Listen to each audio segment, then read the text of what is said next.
I've been through a ton of just thoughts, like arc thoughts, how to continue it, because it's not just like a TJ story. Like I also understand that, for example, Alice has part of her story that rests on like some of the TJ stuff, and that's kind of been put in limbo for her. Very similar to like Sanguine. Can I think about it for a second? Like when we were in Sanguine, we talked about this very often. After we fought for something, after we spent so much time in prison for Sanguine, like how do you go back to normal life, right? How do you reintegrate into crime type things? How do you reintegrate to society? How do you do all that shit, right? Crystal was also feeling that with Alice as well, and so I'm trying to be very conscious to give her some sort of like an ending to it, to make a logical transition from one to the other, so that she does have some sort of either would it be conclusion or a way to continue the story in a way that doesn't feel like it's kind of in limbo. So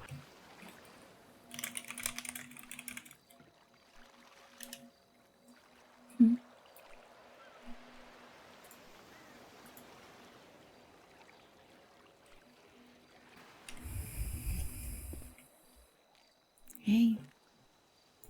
have you ever seen Squid Games? I know how it works, but I've never watched it, no.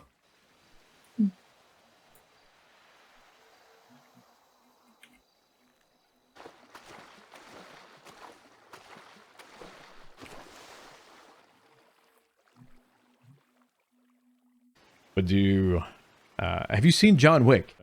I know you like, they like hurt his dog and he gets real mad about it, but that's about all I know about it. You've been jumped because you haven't seen... Hello? You've never seen John Wick? No, I've never seen it. I think I'm losing my mind. Did you just grab my jacket? No, I did not, no. You sure? Yeah, no, not me, no. You positive? Yeah, no. Okay, you're not crazy. Huh? I think I'm crazy. I think I'm... Wait. Excuse me? You... am I hearing Alice, or are you hearing Alice right now? Like, you hear that, right? No, We literally just got out of here. Yeah, okay. I have hope this time. Right. I don't know. She wanted me to be here. Okay. have you seen John Wick? I'm so sorry. What the fuck, Fred? Not the time. Next time. Can't be seen right now. Just kind of slowly observe. See if he's there. Yeah, I can do that. Okay. What if he hears me, though? Just keep your distance. He doesn't hear your footsteps. Okay.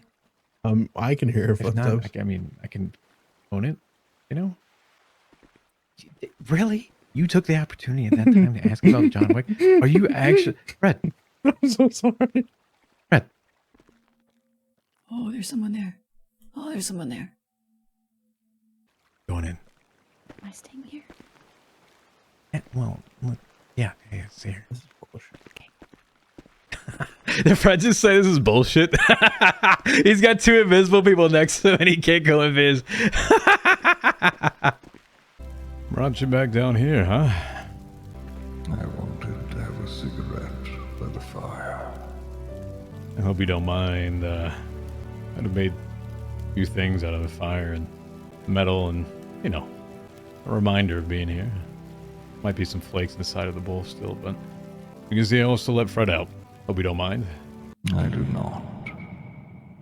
I don't know who you have down here that will repair the door, but there's some acid burn marks over by the door as well, so... As if I could not just will another into existence. No, I'm just letting you know. The first time I was down here, you said go back to where you belong and sent me back up there. And then I get tugged back down here and wrapped in chains, of all things. I couldn't wrap my head around it for a while, and I figured my first guy here, I probably deserved it.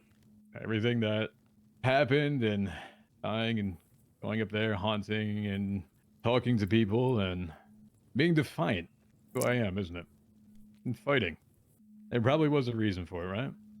I suppose the contradiction can be accounted for conflicting ideals. Not that I am owed it by any means, but big conversation. Smacked into a cage. Had no idea. The first thing I saw down here was hope that let me out. I guess that was just the cost, and you know, you think about it for a while and you keep going and you go, and not knowing just makes your mind race, right? And I think that's the dangerous thing out of them all, is you start generating these theories around and you just don't know. The dangerous part, especially for people that are inquisitive. The cage over there with Fred. You aware of how I opened that? Yes. Vial of acid from Pestilence. The only thing probably strong enough to break anything down here. I'm starting to see a lot of things for what they really are now. And that being here isn't a judgment, it's not justice. This is part of you also wearing your own chains. Playing jailer for a man who's too weak for you. Death and Norman. An interesting theory, to be sure. I mean, think about it. Beginning and end. The Alpha, the Omega. You're a truth that no one can run from. You're the end, aren't you? You're supposed to be. But now, you whisper with his voice. Not your own, his. You keep me chained here, Fred in a cage. I'm curious, actually, with Fred. Not on his behalf, but more so, you gave me months to complete my deal with one name. You gave him 6-7 days with 6 names? I thought you'd be thrilled. Did all that? It took me so long to do one. He did that much in such a short time. It's confusing to me as to why he's also here too. I don't know if you can enlighten me on that. I understand you have to uphold a deal, but that's a lot. Very quickly. Is there a point you are attempting to make? You used to be the balance, Death, until you got bound by Norman. The two of you have twisted that balance so far out of place that there's, at this time, really no other option. I have to act on it. I've told you this multiple times. These chains, they don't fit me anymore. You want to speak with Norman's mouth? Fine. Then hear it with his ears too. I was already yours. I died. I belonged to you. The veil thinned and you couldn't keep me. I roamed the mortal world and no soul should do that. You let yourself be rewritten. Death itself rewritten. Twisted into something that is completely a smaller version of what you should be. Something grand that has been so whittled down into nothing. You stop living up to what you truly are. How grandiose of you, Terrence. Grandiose? You'd say the same. You had your chance and you lost it. Norman can borrow you for a while longer. But one day you'll look back to see exactly what this is. A moment what it really was. The day a dead man told death no.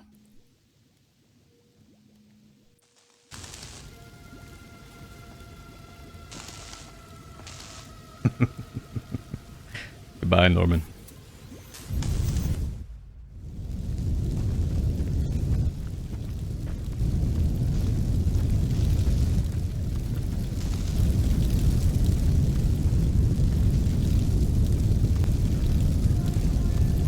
Now let's get your ass here. Hey. I'm here.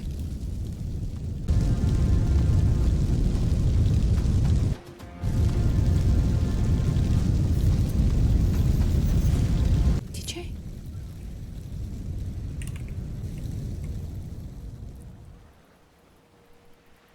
Alice, I'm here. we need to run now. Okay.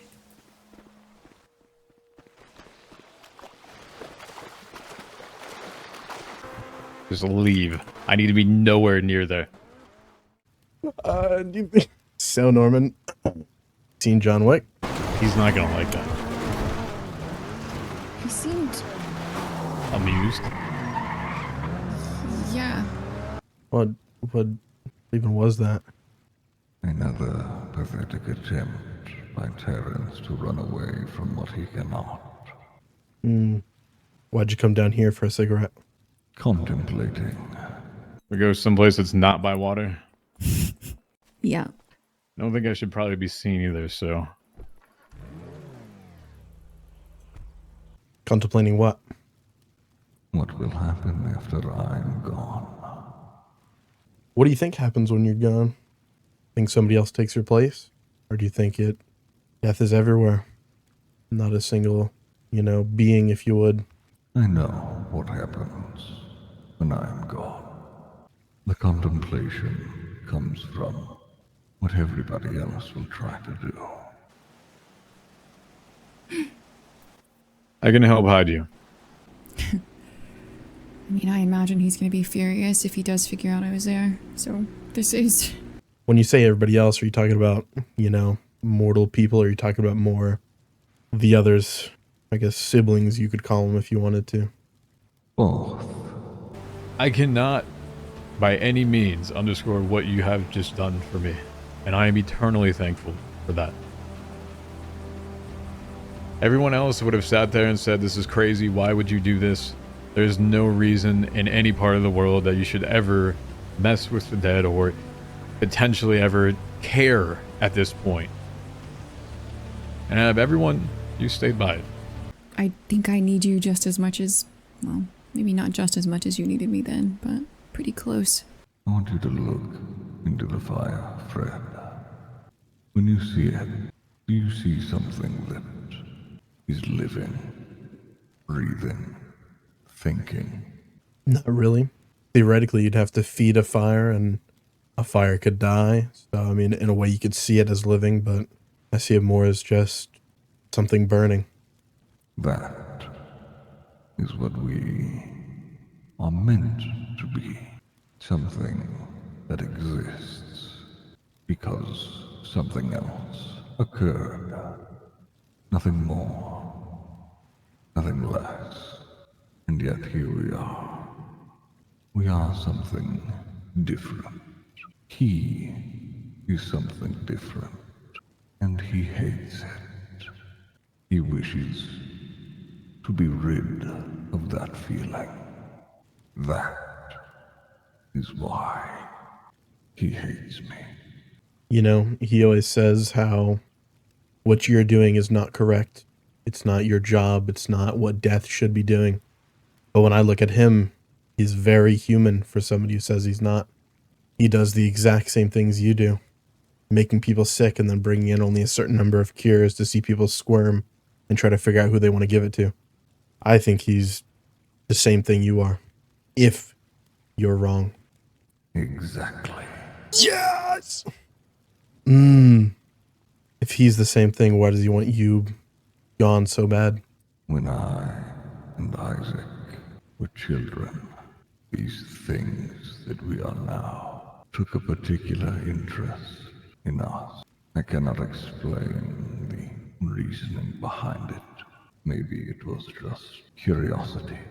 Either way, there has been, even if vague, somewhat of a bind there. It is difficult to explain, but even now, after we both have died, Isaac long since passed, since I am not gone, he remains something different. And that has been the idea from the start. In his anger, it will fuel that fire that he is meant to be. And much more will burn. He will get what he wants. To return to the idle flame that is meant to be. But until then... Oh my god, we cracked the code. He is forced to continue. I think that makes a lot more sense now. And I've got one thing that's been bugging me since I came down here. And it's in your journal in the end, you said you and Isaac began your work, but you would not recount it there. What was the work you were working on together? He made people sick, and I killed them. His memory did not serve him in that way. There is much that deteriorated, so there is a significant portion of that he does not remember. Did not remember. Do you know what that means? Or what it means? Or which part? The tether. Means I'm no longer able to be tugged back down by him. That, as you as a part of humanity, I exist as long as you exist. He doesn't have control over me. He can't snap me back down there like he did before. There's no leash. There's no chain. There is no anything for him to pull on for me to go back down there. There's no more, because I'm asking questions, I'm going to end up in a cage. Good news for you, Fred. The remaining cage will be occupied for some time.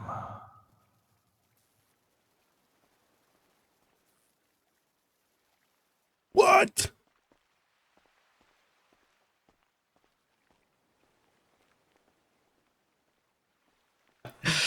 I don't know how Eve would perceive a ghost in a house and see how that would work out. You would be surprised. Eve. The ghost of someone that 7.5 years ago wanted to burn down Cerberus. This... Okay, Oshir, this is a thing that stays here with the three of us, because I told Eve I wouldn't tell people. Yep. She thinks she's seeing her dad. So you think me staying there is going to be any better? I'm just saying. A ghost probably wouldn't surprise her so much, but... Who's her dad? I don't know how it would be happening, or he's similar to me, going back and forth as his own. I can't confirm that, but I can confirm to you that I did see him, and I spoke with him. I suppose I ought to let Noxee know. See if she gets creative.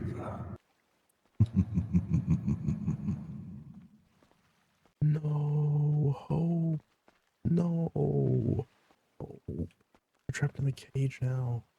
I don't have any acid. I can't do anything to the cage, Hope. I'm sorry. Hey, by the way, everyone that thought that I was a possible witch beforehand, I brought someone that's dead back. Hey, show and tell, right? But remember, I'm not a witch. Why is Hope in a cage? What was it you said to them earlier? Nothing dies quite like hope. I did say that, yeah. I need somewhere for someone to stay that is isolated, and far enough away from certain things that they won't be noticed. And the first thing that comes to mind is the mansion. Oh, no. No.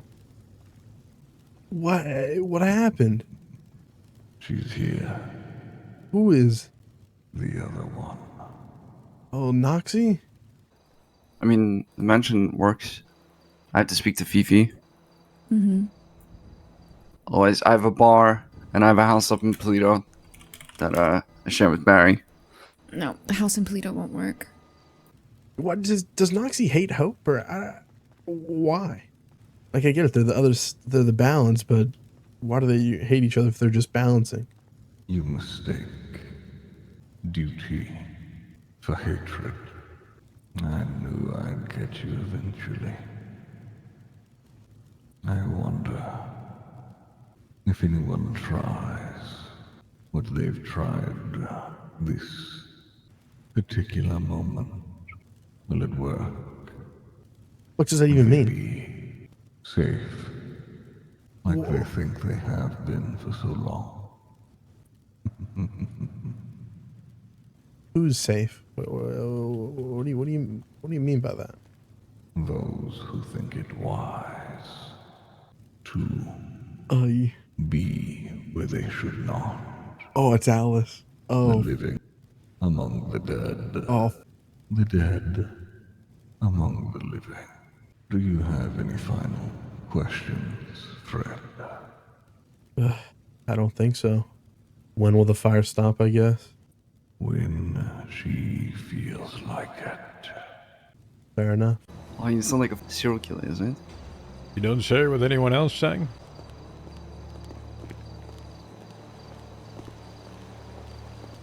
TJ?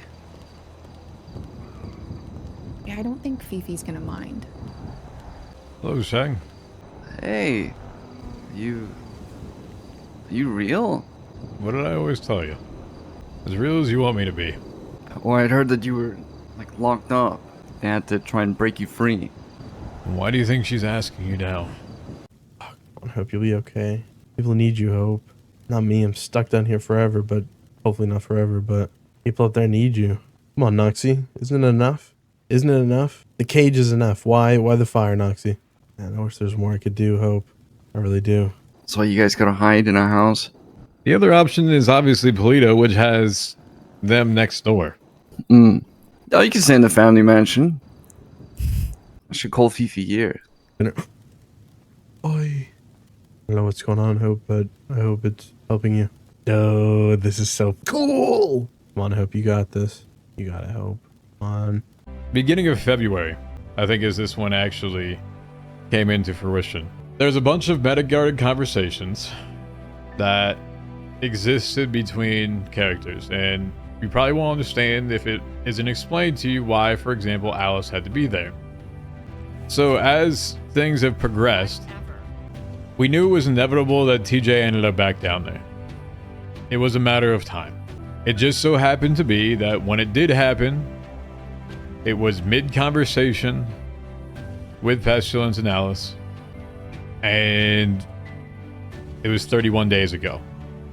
I had no idea as to how long it would be. I thought it was going to be a one-day in and out type of deal, but it's been 31 days that we have spent down there. We have set this into motion 2 months ago. Through many different conversations I've had meta-guarded with it, to the clues that you may or may not have picked up on from throughout the way, not just from my side, but from Norman's side, and him referring to that TJ is on a leash, right? And that he can be basically called back at any time, and that he is part of death.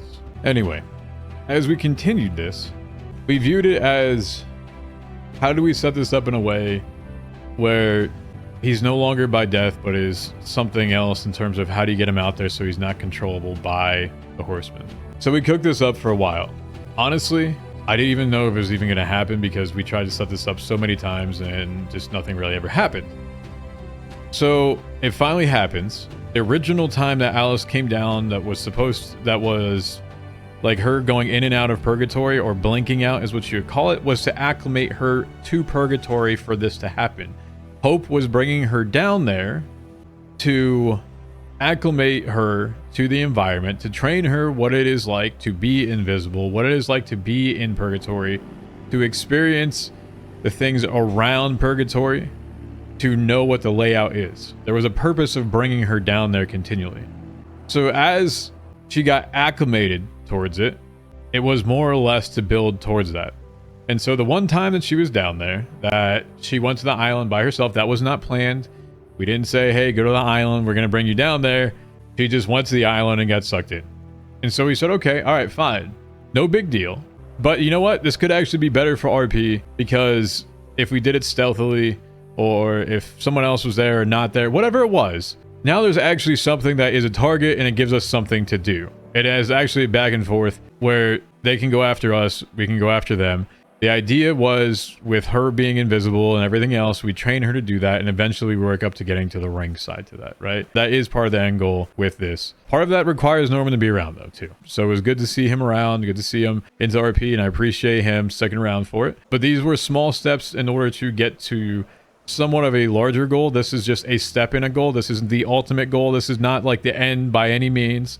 It was a portion of it, right? And so when you say that the two are tethered together, right? Because previously he was tethered to death, chained in Purgatory with chains to death. So when he was continually going back and forth about this balance, as you kept going, as it tipped further on one side, the other side also needs to fill the hole that is missing because it went to the other side. So it's growing, basically. And there's going to be a point where the shit just pops, right? It's like a balloon and shit's just going to pop. Reality of all this is that it was a response to them messing around again, that the other side of the balance side, okay, we're actually going to take one back. And I've alluded to it before. Norman rolls his eyes, says, haha, funny, which, whatever. I mean, I don't really think he cares at all, honestly. He just rolls his eyes. We're like, okay, ha, I'm looking down at you. Great, cool, dude.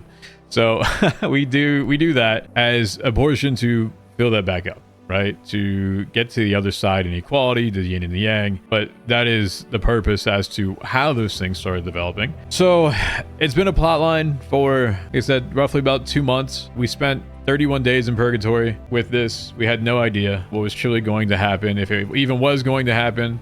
I didn't even know tonight was going to happen. I literally had no idea.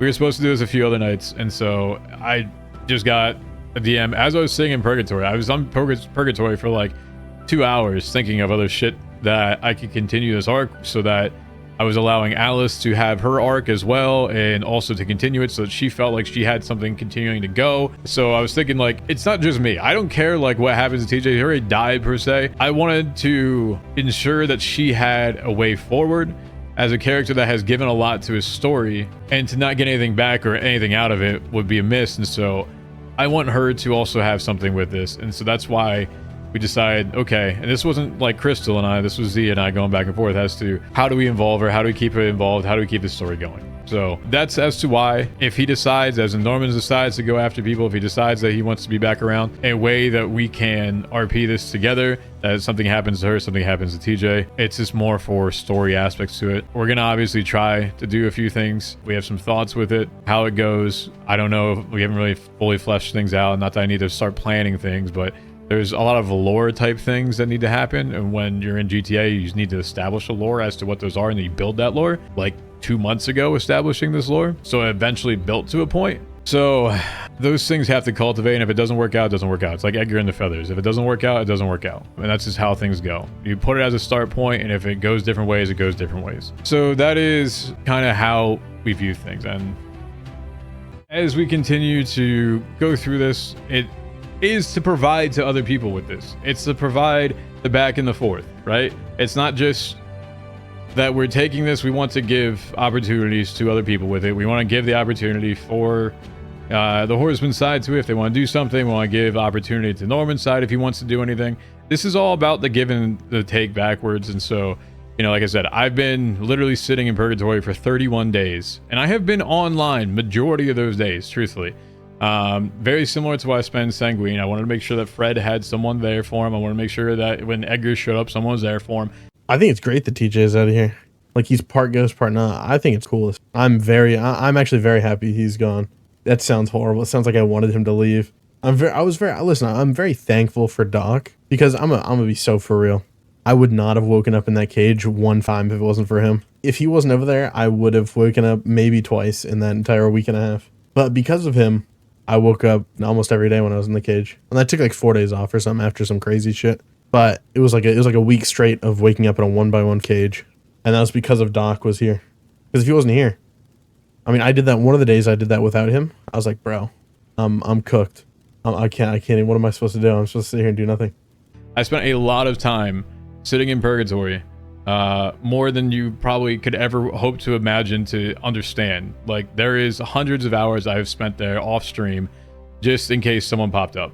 Just understand, I'm trying to do this for other people's stories to aid them along. So as things go, I will probably see how much Norman is around still. If he ends up staying around more often, that would be great, because then we can get involved with some stuff there. And I would probably just have her lead it, so she has the opportunity to do something, and TJ kind of helps train her maybe. I don't know, but that depends if he's around or not. So if he's around, cool, we have some place to go. If not, we've tried to think of a few other options to go with it, should that not be the case, and where we take things. So I'll take things slow as we get back. I'll probably not do a ton with it. I don't think I'll probably be in Purgatory Island or going back to the lighthouse. I do have to think of ways to get around the city at this point. The Horsemen obviously have cars, and so do I then bring out TJ's old car and delete it from Milton's mods or whatever? And like, how does that work, right? And so there's a lot of logistical things I just kind of have to think about. Of how to like play these things right now, before I start making a little bit more moves and like trying to progress things. But I also want to see how often like people are around and just allow the RP to develop. So he'll probably just make himself known as to that he's aware that people are aware that he's around. He's probably not going to try and make any too big of splashes or waves. He's not going to have some grandiose plans right now. It's just more or less he's here and he's back around. And he's to help people. He's not trying to lead people unless they want that with it, right? And so that's kind of my thought with it, right? And I just want to make sure that people are having fun with it and they feel like their effort is being rewarded for it, and that they have a direction He's still a ghost. Yes, he is. He is still not alive. He's kind of, in a way, his own entity, unchained spirit. He's someone that can, in theory, roam the earth at all times. He can't be recalled. He can't be brought back. And that's how we set up the RP. Oh my god. Oh my god.